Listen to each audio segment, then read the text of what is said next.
नमस्कार दोस्तों, स्वागत है आपका फिर से आपके अपने YouTube channel RBSC online classes में। तो आज हम एक नया चैप्टर शुरू करने जा रहे हैं, आपका चैप्टर नंबर 7। वो आपके चैप्टर नंबर 7 है, वो 5 अंक का है, यानी एक 3 अंक का एक प्रश्न आएगा, एक 2 अंक का, टोटल मिलाकर 5 अंक का छोटा सा लेसन और बहुत ईजी सा है। पूरा देखेंगे तो एकदम आसानी से समझ में आ जाएगा इसको। तो देखिए, चैप्टर का नाम है परमाणु सिद्धांत, तत्वों का आवर्ती वर्गीकरण एवं उनके गुणधर्म। यानी परमाणु के बारे में क्या क्या सिद्धांत दिए, परमाणु की खोज कैसे हुई, उसके बाद में कैसे कैसे इसकी जानकारी मिली, उसके बारे में। अब तत्वों का आवर्ती वर्गीकरण, तत्वों का आवर्ती वर्गीकरण मतलब अपन याद करते हैं, जैसे हाइड्रोजन पहले नंबर पर, हीलियम दूसरे पर, लिथियम तीसरे पर, तो इनका क्रम वाइज कैसे वर्गीकरण हुआ उसके बारे में, और इनके गुणधर्म भी पढ़ेंगे। तो देखो, जो परमाणु के बारे में खोज तो बहुत पहले हो चुकी थी, लगभग 500 जो ईसा पूर्व, यानी जो 2018 चल रहा है, इससे भी लगभग 2018 की बात करें, ये 2018 और इससे 500 साल पहले मान लो, तो 2518 लगभग हो गए। इस साल पहले पदार्थ के बारे में लोगों ने अपनी अपनी जानकारी देनी प्रारंभ कर दी थी। तो सबसे पहले जो जानकारी दी भारत के थे और कुछ यूनानी थे, उन्होंने जानकारी दी। तो सबसे पहले जैसे के जो वैज्ञानिक थे, सबसे पहले भारत के वैज्ञानिक महर्षि कणाद थे। इन्होंने कहा किसी भी पदार्थ को आप तोड़ते जाओ, लगातार तोड़ते जाओ, तो सबसे लास्ट में जो कण बचेगा, जो टूटेगा नहीं, सबसे लास्ट में किसी भी पदार्थ को तोड़ते रहे, तो उसका लास्ट में वो कण बच जाता है, जो नहीं टूटता है, उसे क्या कहते हैं? परमाणु कहते हैं। यानी सबसे छोटा पदार्थ, सबसे छोटा जो कण है वो क्या होता है? परमाणु। फिर थे पकुदा कावयाम। इन्होंने क्या कहा कि कोई भी पदार्थ होता है वो क्या है? छोटे छोटे कणों से, यानी सारे के सारे पदार्थ हैं वो छोटे छोटे कणों से मिलकर बने होते हैं, और वो कण क्या होते हैं? वो यही कण होते हैं, परमाणु होते हैं। यानी सभी पदार्थ एकदम छोटे छोटे कणों से मिलकर बने होते हैं, और वो परमाणु से मिलकर बने होते हैं, वो पदार्थ होते हैं जो। उसके बाद थे जो बाहर के वैज्ञानिक थे, डेमोक्रिट्स और ल्यूसिपस। इन्होंने क्या कहा? जो छोटा सा कण था उसको कहा एटम। तो डेमोक्रिट्स एवं ल्यूसिपस ने क्या कहा? जो सबसे छोटा कण था उसको कहा एटम्स। जो एटॉमिक से बना हुआ नाम है एटम्स, कि ये सबसे छोटा पदार्थ का सबसे छोटा कण है, उसे एटम्स कहते हैं। वैसे भी परमाणु को इंग्लिश के अंदर एटम ही कहते हैं, ठीक है। तो ये जानकारी दी।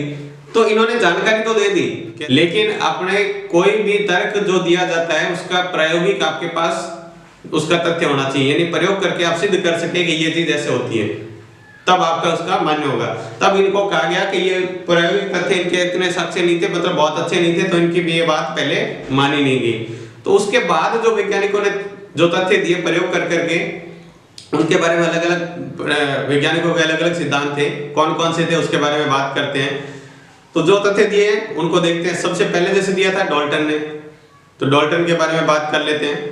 तो ये देखते हैं डाल्टन का जो परमाणु सिद्धांत था वो क्या है? यह परमाणु सिद्धांत रासायनिक संयोजन, द्रव्यमान संरक्षण एवं निश्चित अनुपात के नियम पर आधारित है। रासायनिक संयोजन मतलब जो परमाणु होते हैं आपस में कैसे जुड़ते हैं, कैसे विखंडित होते हैं, उसके बारे में। द्रव्यमान संरक्षण, यानी द्रव्यमान होता है, अपने पढ़ चुके हैं पिछले विक्रिया में, द्रव्यमान संरक्षण क्या होता है? जितना द्रव्यमान होता है उतना का उतना रहता है। और निश्चित अनुपात, यानी अनुपात में क्या है? परमाणुओं को मिलाते हैं, कोई दूसरा नया परमाणु बनाना, नया यौगिक बनाना है, तो निश्चित अनुपात में उसको मिलाते हैं। तो इसके बारे में मतलब इसका नियम था, तो इस पर आधारित था। तो इसके मुख्य बिंदु कौन कौन से थे जिन्होंने ये बताया, इसने प्रयोग किया, जो उसके बारे में क्या क्या बताया? इन्होंने ये बताया कि जो पदार्थ होता है वो छोटे छोटे कणों से मिलकर बना होता है, जिसे क्या कहते हैं? परमाणु कहते हैं।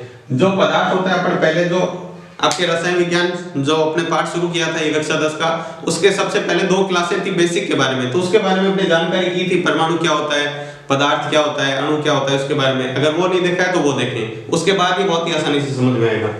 तो देखें, पदार्थ क्या होता है? छोटे छोटे कणों से मिलकर बना होता है, जिसे क्या कहते हैं? वो जिस छोटा कण होता है जिससे मिलकर बना होता है उसे परमाणु कहते हैं। परमाणु अविभाज्य कण होता है, जिससे सबसे ज्यादा पदार्थ को तोड़ते जाओ, लास्ट में जो सबसे छोटा कण बचेगा, जो टूटेगा ही नहीं, वो क्या कहलाता है?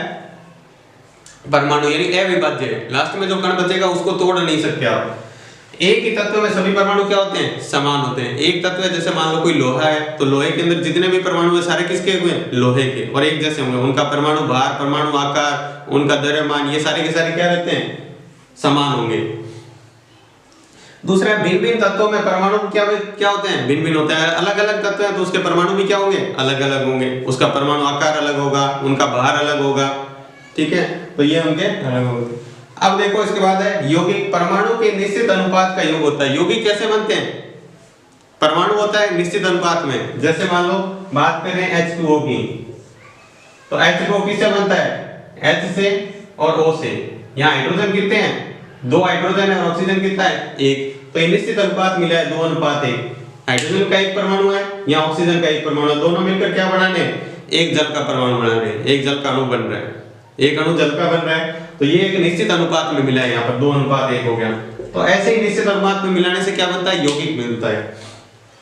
उसके बाद है रासायनिक अभिक्रियाओं में परमाणु केवल पुनर्व्यवस्थित होते हैं। परमाणु की व्यवस्था चेंज होती है, कभी भी परमाणु कोई खत्म नहीं होता और नई नया बनता है, सिर्फ उनकी व्यवस्था चेंज हो जाती है। जैसे अपन बात करें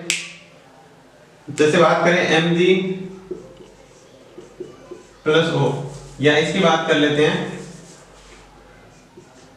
HCl+NaOH, तो क्या बनता है NaCl+H2।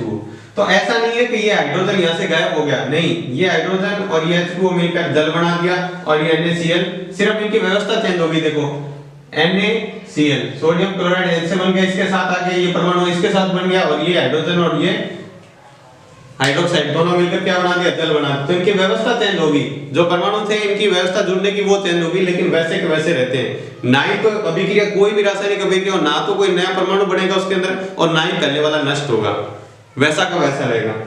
तो ये तो थे इसके मुख्य बिंदु जो इन्होंने प्रयोग करके डाल्टन ने बताए। अब इसकी कुछ कमियां रह गई थी, वो कमियां क्या है वो देख लेते हैं। तो सबसे पहले कमियां या सीमाएं एक ही बात है। तो पहली कमी ये थी कि परमाणु में उपस्थित इलेक्ट्रॉन, प्रोटॉन और न्यूट्रॉन की जानकारी नहीं थी। अपने को पता है कि परमाणु के अंदर क्या होता है, इलेक्ट्रॉन होते हैं, प्रोटॉन होते हैं और न्यूट्रॉन, ये 3 होते हैं, ठीक है। तो इसके बारे में इन्होंने जानकारी नहीं दी, तो पहली कमी होगी। दूसरी क्या थी, परमाणु के बारे में पुख्ता वैज्ञानिक और प्रायोगिक जानकारी नहीं थी। एकदम ऐसी सटीक जानकारी नहीं थी कि जो अपन कहते हैं बिल्कुल सही है, एकदम दोबारा इनको कहा गया भी प्रयोग करके बताओ। इन्होंने जैसे वैसे प्रयोग तो कर दिया, लेकिन एकदम सटीक नहीं था, एकदम सही नहीं था। मतलब इनकी जानकारी थी जो एकदम 100% पूरी नहीं थी, थोड़ी बहुत जानकारी थी, तो इसके प्रयोग से अपन ये जानकारी जितनी मिली वो ले लेते हैं। तो इनकी ये जानकारी नहीं थी। तो ये था डाल्टन का परमाणु सिद्धांत। अब आगे देखते हैं अगला सिद्धांत। तो अगला जो सिद्धांत है वो है थॉमसन का परमाणु सिद्धांत। थॉमसन के परमाणु सिद्धांत में क्या है, थॉमसन ने परमाणु में उपस्थित इलेक्ट्रॉन, प्रोटॉन की आंतरिक संरचना को समझाने के लिए यह मॉडल प्रस्तुत किया। यानी परमाणु के अंदर क्या होता है, इलेक्ट्रॉन और प्रोटॉन किस तरह से होते हैं, उनको समझाने के लिए मॉडल प्रस्तुत किया। तो इसके मुख्य बिंदु क्या थे, इन्होंने कहा परमाणु का आकार 10⁻⁻10 मीटर का एक गोला होता है। परमाणु का आकार कितना होता है, 10⁻⁻10 मीटर का। और इन्होंने कहा कि ये एक प्लम पुडिंग मॉडल है। प्लम पुडिंग मॉडल का मतलब क्या होता है, ये प्लम पुडिंग मॉडल का, अभी इसके बारे में जानेंगे। क्रिसमस का केक बूंदी के आकार और तरबूज की तरह इसको बताया कि परमाणु इस तरह से होता है। और परमाणु में धनावेश और ऋणावेश को का ये समान होते हैं, और परमाणु क्या होता है, विद्युत का उदासीन होता है। तो अब ये समझ लेते हैं प्लम पुडिंग मॉडल क्या है। पेपर में पूछा हुआ 1-2 बार कि plum pudding model.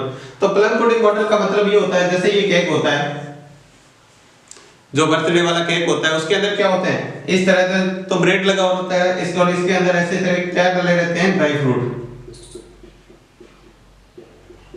Dry fruit मतलब जैसे काजू, बादाम, पिस्ता वगैरह वो डाले रहते हैं। तो वो कोई व्यवस्थित नहीं होते, ऐसे इसके अंदर बिखरे हुए रहते हैं, ठीक है।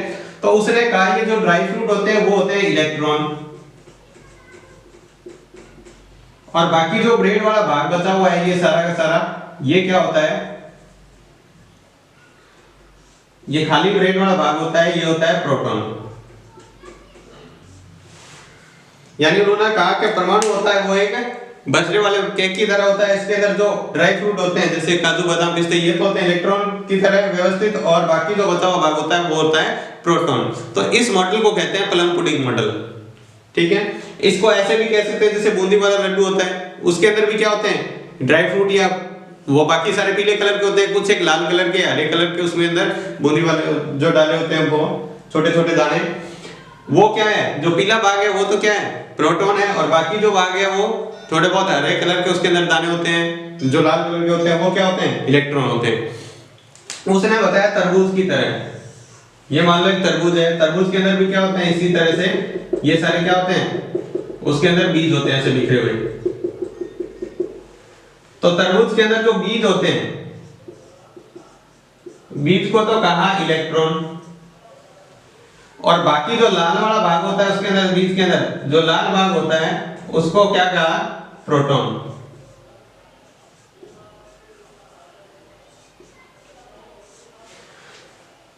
तो इस मॉडल को क्या कहते हैं, प्लम पुडिंग मॉडल। जैसे तरबूज एक गोला हो गया, वैसे वो तरबूज पूरा का पूरा गोला कौन सा हो गया, एक परमाणु हो गया, उसके अंदर जो बीज होते हैं वो क्या हो गए, इलेक्ट्रॉन, और जो बाकी लाल वाला भाग होता है वो क्या होता है, प्रोटॉन।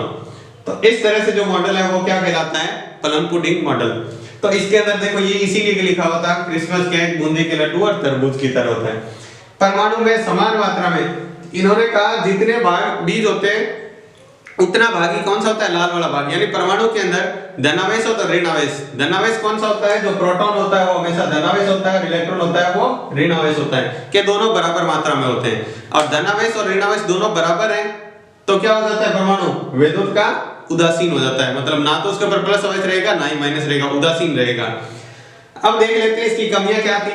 यह प्रारूप रदरफोर्ड के श्रवण पत्र के प्रयोग को नहीं समझा पाया, इसलिए अगर रदरफोर्ड ही पढ़ेगी, उसने जो श्रवण पत्र प्रयोग किया था, जिस तरह उसने समझाया था उस तरह ये नहीं समझा पाया, तो ये इसकी कमी होगी।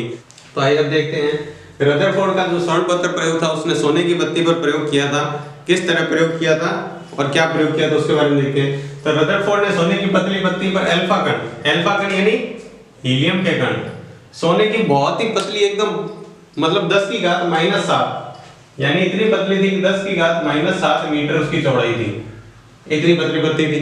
उसके ऊपर क्या किया, अल्फा कण गिरे। तो अल्फा कण की बमबारी करवाई, मतलब हीलियम के नाभिक की बमबारी करवाई। तो झिल्ली के चारों तरफ क्या लगा दिया, ये देखो अल्फा कण की यहाँ बमबारी हो रही है, ये झिल्ली लगाई हुई है इस तरह से। तो ये किसकी है, इसके ऊपर झिल्ली के ऊपर क्या कर दिया, जिंक सल्फेट का लेप चढ़ा दिया, उसके ऊपर पॉलिश कर दी जिंक सल्फेट की, जिससे क्या होता है, अगर ये अल्फा कण इसके ऊपर कहीं भी टकराएगा तो अपने को वहां से क्या होगा, फ्लैश उत्पन्न होगा, यानी चमक उत्पन्न होगी। तो उससे अपने को पता चल जाएगा कि यहाँ पर अल्फा कण टकरा रहे हैं। तो बमबारी करेंगे तो झिल्ली के वर्ताकार जिंक सल्फेट से लेपित एक पर्दा रखा, जो बमबारी के बाद अल्फा कण के इस पर्दे पर टकराने से फ्लैश या चमक उत्पन्न होती है, जिससे अल्फा कण की दिशा ज्ञात होती है, यानी कहां का अल्फा कण टकरा रहे हैं उससे अपने को पता चल जाएगा। तो ये देखिए ये किस तरह से प्रयोग किया, यहाँ पर ये है, इसके अंदर से नाभिक यानी हीलियम के नाभिक यानी अल्फा कण यहाँ से बमबारी करवा रहे इसके ऊपर डाल रहे हैं, तो यहाँ से इसके अंदर गया, ये सोने की पत्ती रखी हुई है, क्या हुआ, अल्फा कण सीधे के सीधे निकल गए, जैसे ही टकराया वो सीधा इसके अंदर से चला गया, सोने की पत्ती के अंदर से लाइट चली गई है, अल्फा कण थे जो मतलब लाइट की तरह होते हैं, ये इसके अंदर से चले गए।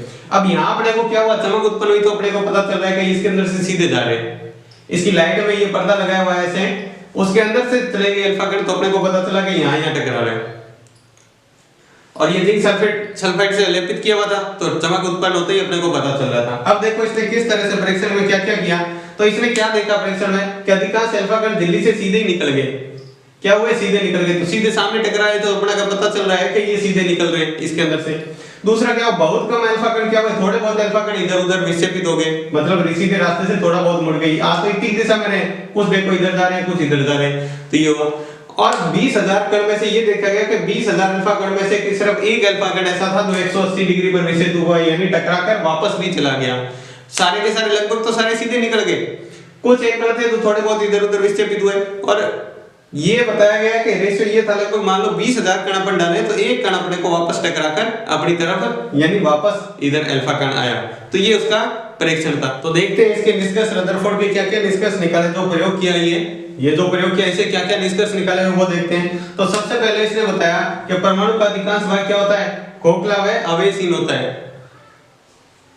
खोखला होता है मतलब ये जो भाग होता है इसका इस तरह से होता है, ये एक परमाणु हो गया, यहाँ इसके माइनस आवेश रहता है,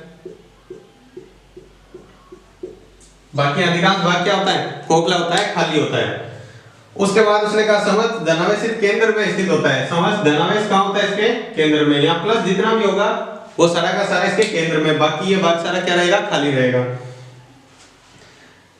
धनावेश का आयतन कुल आयतन की तुलना में बहुत कम होता है। देखो धनावेश तो इतना सा है और परमाणु इतना बड़ा है। वैसे तो ये बहुत छोटा होता है, परमाणु बहुत ही छोटा है, लेकिन अपन यहाँ चित्र के लिए दर्शा रहे हैं तो क्या ये परमाणु इतना बड़ा है लेकिन धनावेश क्या होता है? बहुत ही छोटा सा है। मतलब आयतन इसकी तुलना में देखो पूरा इतना बड़ा है और धनावेश इतना सा है, मतलब कुल आयतन तो इतना है, धनावेश इतना सा है। लेकिन आगे ये भी लिखा हुआ है कि लेकिन इसका अधिकांश द्रव्यमान केंद्र में होता है, यानी बाहर है जो इसका बाहर होता है। द्रव्यमान मतलब हम बाहर से लेते हैं कि बाहर सारा इसी के अंदर होता है। जगह तो इतनी घेरी हुई है लेकिन धनावेश में इतनी सी घेरी हुई है, मतलब आयतन तो बहुत कम ले रखा है, लेकिन क्या है कि इसका जो बाहर होता है वो केंद्र में स्थित होता है। उसके बाद क्या है? परमाणु में रिक्त भाग में इलेक्ट्रॉन वर्ताकार चक्कर में, ये जो खाली भाग होता है यहाँ क्या है? ऐसे गोल गोल क्या होते हैं?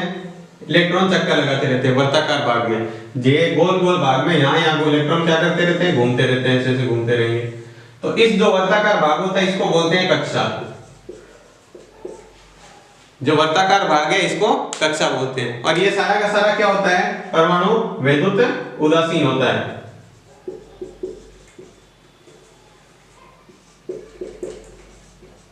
विद्युत क्या होता है?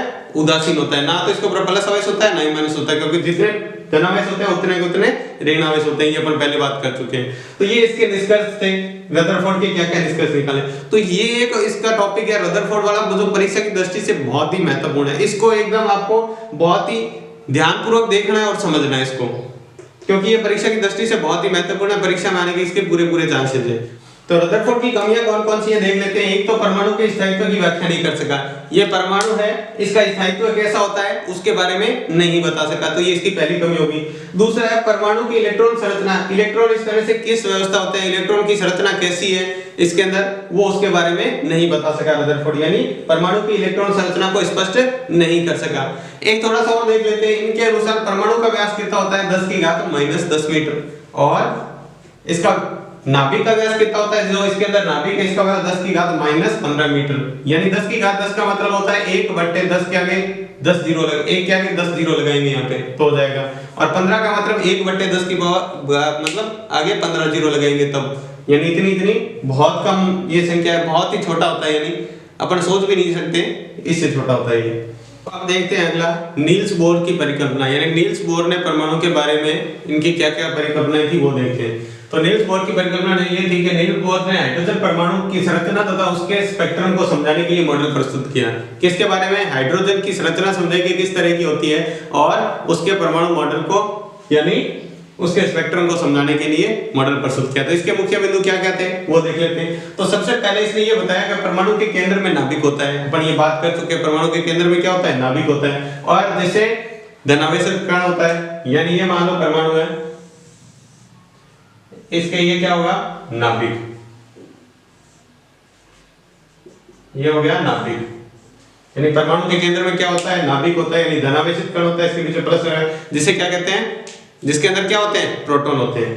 परमाणु होता है उसके अंदर क्या होता है? केंद्र में नाभिक होता है जिसके अंदर प्रोटॉन होते हैं। ये पहला पॉइंट हो गया। दूसरा क्या है? नाभिक के चारों ओर निश्चित ऊर्जा तथा निश्चित त्रिज्या तथा ऊर्जा वाले पथ में इलेक्ट्रॉन गति करते हैं। नाभिक के चारों ओर निश्चित ऊर्जा तथा पथ में गति करते हैं इलेक्ट्रॉन। इलेक्ट्रॉन होते हैं वो यहाँ पर, जैसे ये कक्षा बनी हुई है यहाँ पर ये क्या है? इलेक्ट्रॉन की पथ है जहाँ पर इलेक्ट्रॉन क्या करते हैं? चक्कर लगाते हैं। इसको क्या कहते हैं? ये जो लाइनें हैं, ये जो पथ है वर्ताकार, यहाँ गोल गोल जो वर्त बने हुए यहाँ गोल गोल चक्कर लगाते हैं। ये इलेक्ट्रॉन इसमें भाग में चक्कर लगाएगा, ये वाला यहाँ चक्कर लगाएगा, तो ये निश्चित कक्षा में चक्कर लगाते रहते हैं। उसे क्या कहते हैं? इसे कक्षा भी कहते हैं, कोश भी कहते हैं, या ऊर्जा स्तर। ये जो रास्ते हैं इनके गोल गोल घूमने के, इसको कक्षा भी कहते हैं, कोश भी कहते हैं और ऊर्जा स्तर, तीनों ही कहते हैं। ये कक्षाएं नाभिक के चारों ओर सकेंद्रीय रूप से होती है। सकेंद्रीय मतलब इनका केंद्र तो एक ही है, ये नाभिक है जो इनका केंद्र है, इसके बार-बार जैसे मान लो प्रकार से वर्त बनाते हैं तो यहाँ पे रखा एक वर्त बना दिया, फिर प्रकार को थोड़ा और खोला दूसरा वर्त बना दिया, फिर प्रकार तो वही रखा हुआ है फिर थोड़ा और खोल के तीसरा वर्त बना दिया। तो जो अपन डिजाइन बताते हैं एक ही जगह प्रकार रख के 4-5 वर्त बना देते हैं, बड़े से बड़ा ऐसे, तो इसी प्रकार ये होते हैं। केंद्र तो इनका एक ही होता है लेकिन वर्त बहुत सारे होते हैं, उसे सकेंद्रीय वर्त कहते हैं। उसके बाद और ये क्या होते हैं? एन से दर्शाते हैं। यहाँ n बराबर ये पहला हो गया, n बराबर 1 हो गया, ये n बराबर 2 हो गया, ये n बराबर 3 हो गया। तो इलेक्ट्रॉन होते हैं ये चक्कर लगाते रहते हैं इस तरह। जैसे जैसे अपन n का मान बढ़ता है तो नाभिक से दूरी बढ़ती जाती है। देखो n का मान 1 है तो नाभिक से इतनी दूरी है और इसकी ऊर्जा भी कम होती है। n का मान 2 हो गया तो नाभिक से दूरी क्या होगी, इतनी होगी, तो अब ऊर्जा क्या होगी, इससे बढ़ेगी। n का मान 3 होने पर यहाँ पर चलेगी। तो जैसे जैसे n का मान बढ़ता है वैसे वैसे नाभिक से दूरी भी बढ़ती जाती है और ऊर्जा भी बढ़ती जाती है। उसके बाद अगला पॉइंट है कक्षा में इलेक्ट्रॉन का कोणीय संवेग। इलेक्ट्रॉन कैसे घूमते हैं, गोल गोल घूमते हैं, एक तो साथ साथ में क्या आता है, दूरी भी तय करते हैं और एक निश्चित कोण पर घूमते हैं, तो उसको कहते हैं कोणीय संवेग। वेग भी और एक निश्चित कोण पर लगातार घूमते रहेंगे तो वो क्या होगा, कोणीय संवेग। तो इसका कोणीय संवेग कितना होता है, NH/2π, ये इसका कोणीय संवेग होता है। अब एक निश्चित कक्षा में चक्कर लगाने वाले सभी इलेक्ट्रॉनों की ऊर्जा समान होती है, यानी एक कक्षा में जितने भी, जैसे मान लो n बराबर 1 है, n बराबर 1 में जितने भी इलेक्ट्रॉन चक्कर लगा रहे हैं उनकी सबकी ऊर्जा बराबर है। n बराबर 2 में चक्कर लगा रहे हैं उसकी ऊर्जा 1 से तो ज्यादा है, लेकिन 2 में जितने भी हैं उन सबकी ऊर्जा बराबर है। उसके बाद देखते हैं अगला पॉइंट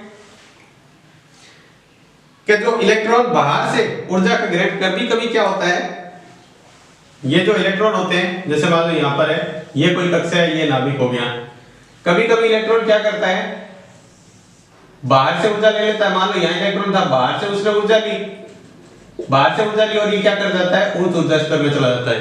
ये लिखा हुआ है, इलेक्ट्रॉन बाहर से ऊर्जा का ग्रहण करके उच्च ऊर्जा स्तर में चला जाता है। उसके पास ऊर्जा कम थी, ऊर्जा बढ़ेगी, तो आपको पता है इससे पहले वाले, इससे बाहर वाले जो कोष में इसमें ऊर्जा ज्यादा होती है, उतने के बराबर होते ही वो उस वाले कोष में चला जाता है। तो ऊर्जा का बाहर से ग्रहण करके उच्च ऊर्जा स्तर में चला जाता है। और इसका उल्टा देखो, या इलेक्ट्रॉन क्या करता है, ऊर्जा को खोकर, जो अपनी ऊर्जा थी उसको खो दिया, यानी ऐसे था, ये नाभिक है, एक इलेक्ट्रॉन यहाँ था, इसने क्या कर दी, ऊर्जा खो दी, जितनी थी वो खो दी, वापस किसी दूसरे के पास चलेगी, तो वो यहाँ अंदर आ जाएगा और निम्न ऊर्जा स्तर में आ जाएगा।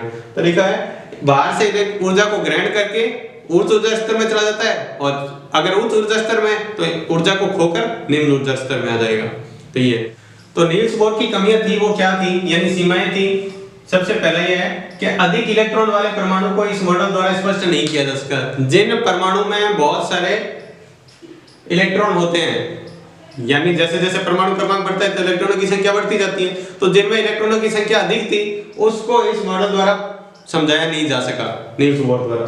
दूसरा है परमाणु के रैखिक स्पेक्ट्रम को एक से अधिक लाइनों द्वारा बटा होता है, यानी जो रैखिक स्पेक्ट्रम बनाते हैं उसका, तो अपन देखते हैं उसके अंदर जो n बराबर 1 2 3 4 देखते हैं, उसके अंदर क्या होता है, जो माइक्रोस्कोप द्वारा, यानी बहुत ही, जिसको बहुत छोटी चीज जिससे देख सकते हैं, माइक्रोस्कोप होता है, जैसे सूक्ष्मदर्शी होता है, माइक्रोस्कोप भी होता है, उसके द्वारा देखने से पता चला कि ये बहुत सारी लाइनों में बंटे होते हैं, यानी ऐसे इसके अंदर लाइनें होती है, छोटी छोटी बहुत सारी लाइनें होती है स्पेक्ट्रम में।